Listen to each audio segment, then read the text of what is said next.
Hey everybody, how's it going? Zach here, and you're on my tablet because the battery for everything else I own died. Great. Well, we're here today to talk about this song that I just found out about an hour and a half ago, and it is the most addictive song I'm going to hear this year, and I want to talk about it. I want to talk about why it's so addictive, I think, and all of that. I'm not a formally educated musician or trained musician or anything like that, but I really enjoy picking apart songs, dissecting them to see why they have the qualities that they do. Rick Beato does this with his series of What Makes This Song Great. If you like this kind of thing, go check his channel out.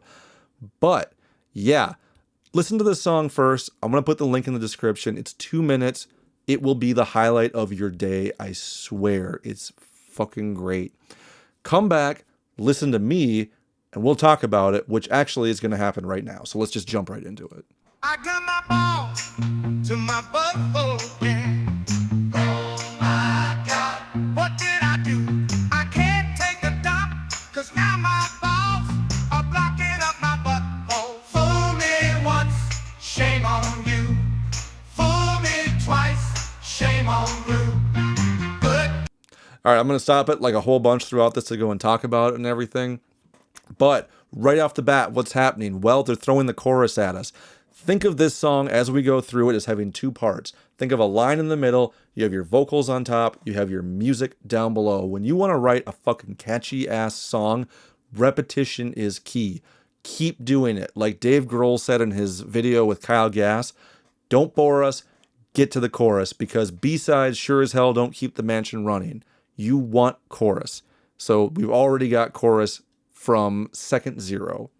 God, I pull up too hard, now my scrotum's stretched out like a fucking yard. Oh God, I do my ball. So we've got that whole thing. That's the end of the whole chorus. And I wanted to kind of go a little bit further to put this point out there is that what we've just heard as the chorus, I think could be split into two different choruses.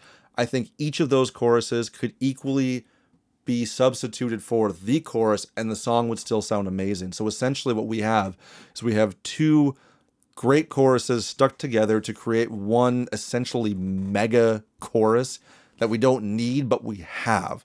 So what do you follow the chorus with to make it catchy? Balls to my butthole again. Another chorus. Oh my God, what did I do? I can't take a dump, cause now my balls are blocking up my butthole. I laid it down. So you'll notice though, I'm going to hesitate for suspense. We have the chorus and then we have the second chorus. What's the difference? The first chorus, it's the vocals as they were.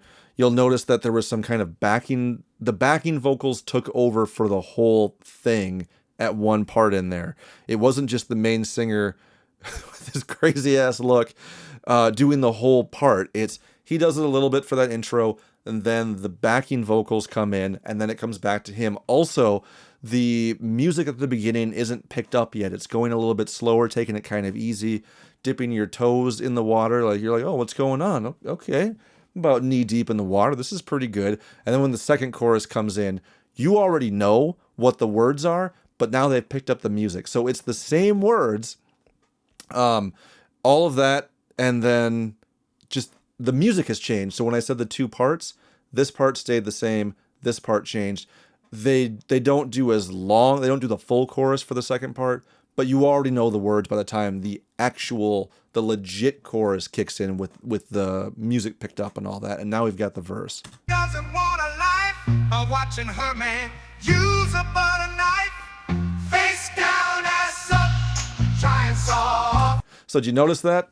The verse isn't necessarily very long, but when the verse kicked in, the bass dropped.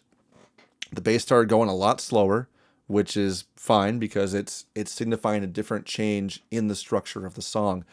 But when it started picking up again, we're not actually at the chorus, but it's kind of priming you. It's priming your ear, your mind, your expectations, because that's what gives you the satisfaction in music, is that expectation and wanting it and getting it.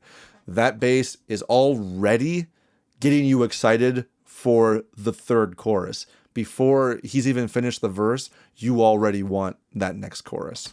It's that, oh baby, fucking please just take me. I'm gonna pause it again for a second, but there's like that little hint of a swing just for like a second. There's a different feel. There's a whole different feel in the song. I'm gonna go back and play it.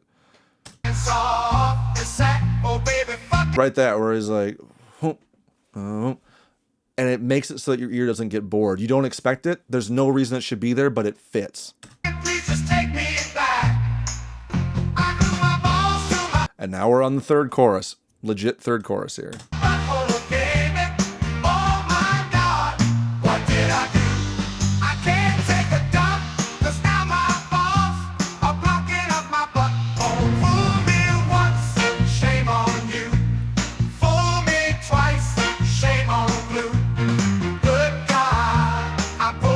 I like that part too. Before there's that pause between good God, right? When they do that pause like that, it kind of gives your mind a little bit of a breather to think about what's happening, and it gives you enough. Think of it like a buffer in a computer, like when you're streaming.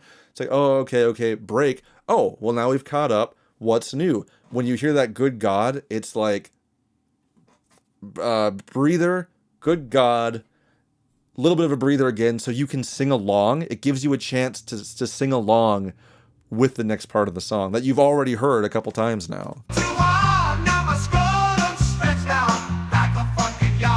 Same thing right there. There's that pause. You get that pause. It gives you time to get ready in that little amount of time there to sing along with it. And it's encouraging you to sing along with it because you have all of the background singers already doing it, so you feel like you're one of the crowd.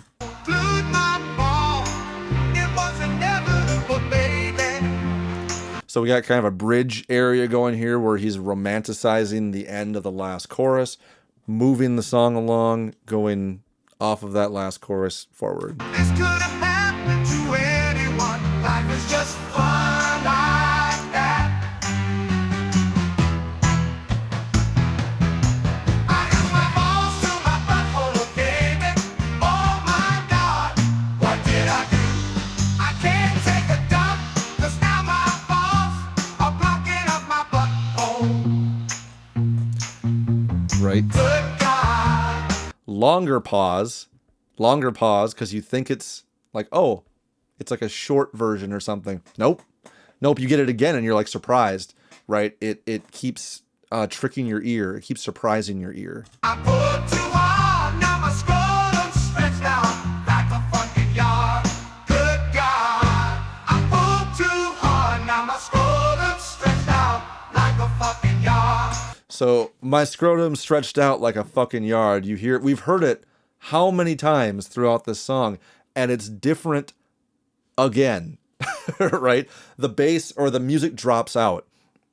It's still different from the other choruses because the music, it's the chorus, but the music part of that two-part situation has dropped and changed again. So you're still not bored. You are still surprised when you've heard the chorus for the fifth, I think it's the fifth time. I kind of lost count. In 2 minutes, we've heard the chorus like 4 or 5 times, and we're still not bored of it.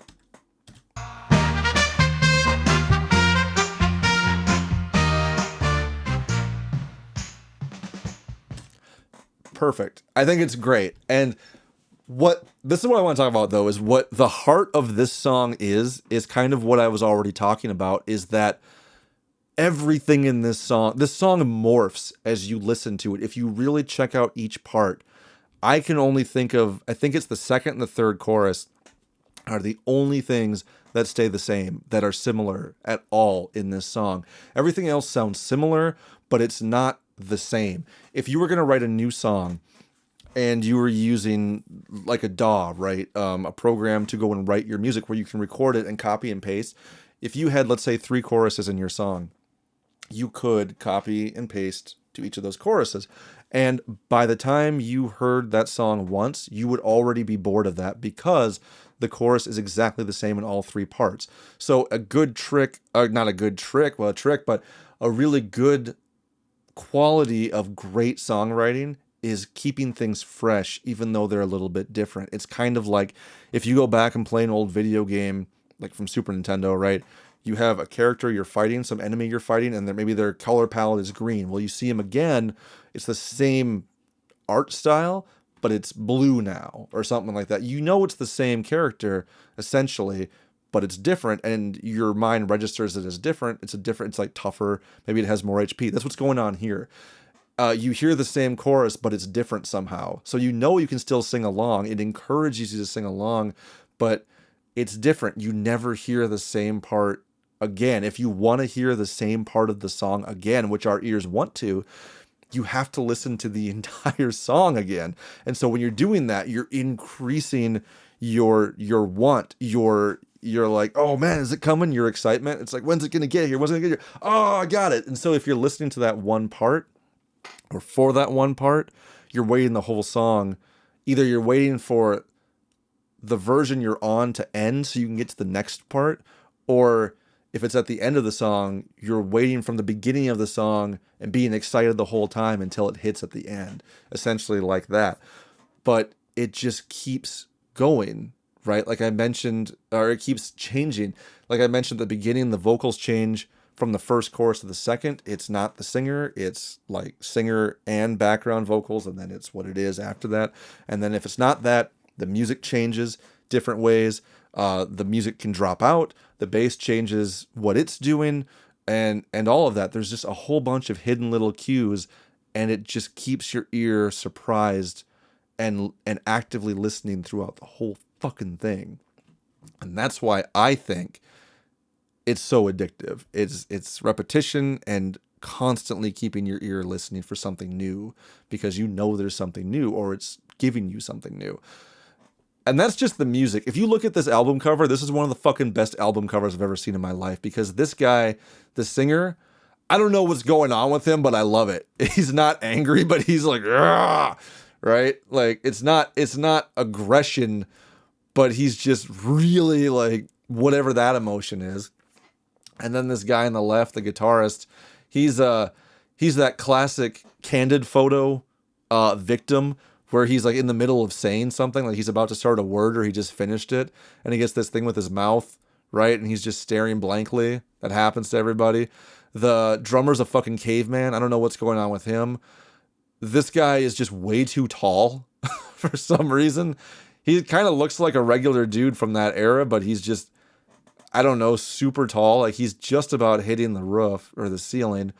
And then this is the only normal looking guy, and he's not even playing an instrument. He's got a saxophone, but he's not using it. And I noticed this as I was looking at it a little bit more. The shadow for this headstock is fucking massive. Like that light is gotta be just on the edge of what the camera can see. And then there's this huge nail or something. It just looks like a giant nail they just threw in this. Everything about this song and this picture, I just love it. I think it's fantastic, and I hope you do too. I would love to know thoughts from other people who are classically trained or formally trained, to see what you think. But that's why I think this song is incredible, and why I'm sure I'm going to be listening to it. It's going to be stuck in my head for quite a while. So